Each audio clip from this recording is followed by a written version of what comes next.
ఇక అంతర్జాతీయ వాణిజ్య శిఖరాగ్ర సదస్సు మంత్రివర్గంలో మంటలు పెట్టింది. సమ్మిట్ నిర్వహణ శాంత ముఖ్యమంత్రి ఏకపక్షంగా వ్యవహరించారని మంత్రులు కినుక వహించారు.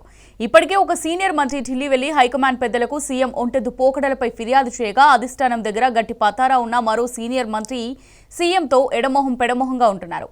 విజన్ డాక్యుమెంట్ విడుదలలో సైతం తమకు వేదికపై చోటు ఇవ్వకపోవడంపై సదరు అమాత్యులు అసహనంగా ఉన్నట్టు తెలుస్తోంది.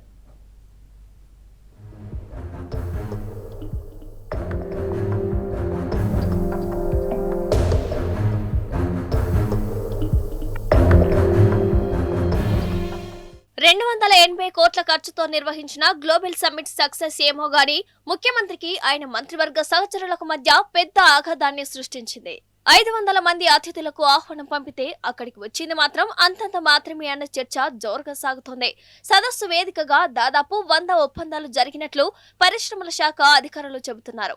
అయితే 5.75 లక్షల కోట్ల పెట్టుబడులు వస్తాయని పాలకవర్గం అంచనా వేస్తున్నా అవి ఏ మేరకు వాస్తవ రూపం దాలుస్తాయి, అగ్రిమెంట్ చేసుకున్న కంపెనీల విశ్వనీయతలు ఏంటి అన్నది కాలం గడిస్తే కానీ ఒక అంచనా రాదు. ఎంఓయూలు కుదుర్చుకున్న వాటిలో అత్యధికం బోగస్ సంస్థలే అన్న ఆరోపణలు గుప్పమంటున్నాయి.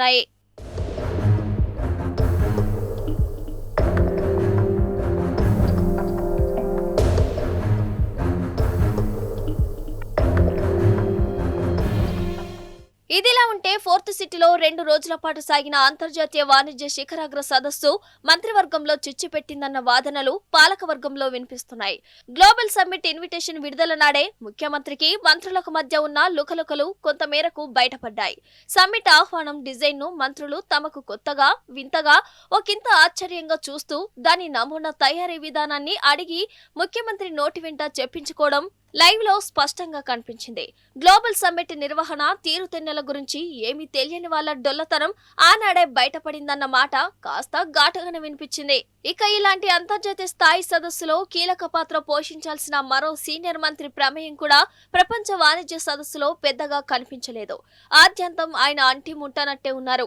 పెట్టుబడులు తేవాల్సిన మంత్రిగా తాను వేదికపై లేకుండానే రైజింగ్ తెలంగాణ విజన్ 2047 ను ముఖ్యమంత్రి రేవంత్ రెడ్డి విడుదల చేయడం ఆ సీనియర్ అమాత్యునికి చిర్రెత్తేలా చేసిందట. కనీసం సినిమా నటులకున్న ప్రాధాన్యత తనకు లేకపోయిందని అంతరంగికుల దగ్గర సదరు మంత్రి రుసరుసలాడారని తెలిసిందే.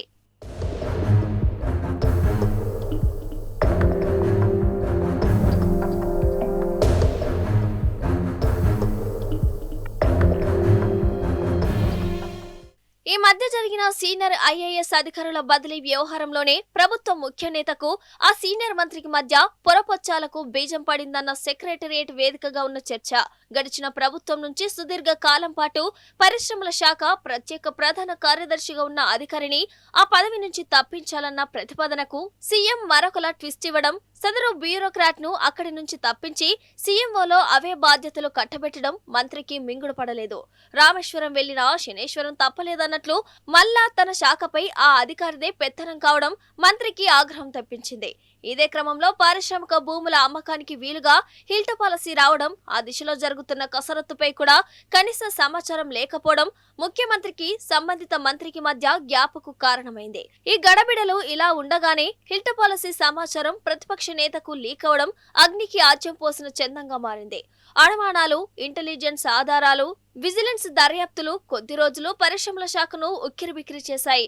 సీఎం మినిస్టర్ల నడుమ ఊపిరి సలపనంత ఉద్రిక్తతలకు కారణమయ్యాయి. సరిగ్గా ఈ వివాదాల నేపథ్యంలో తర్వాత గ్లోబల్ సమ్మిట్ జరగడం, అందులో సీనియర్ మంత్రి రోల్ కరువవడం, విజన్ డాక్యుమెంట్ రిలీజ్ సందర్భంగా ఆయన వేదికపై కాకుండా అతిథులు ఆసీనులయ్యే చోట కూర్చోవడం లాంటి పరిణామాలు చోటు చేసుకున్నాయి.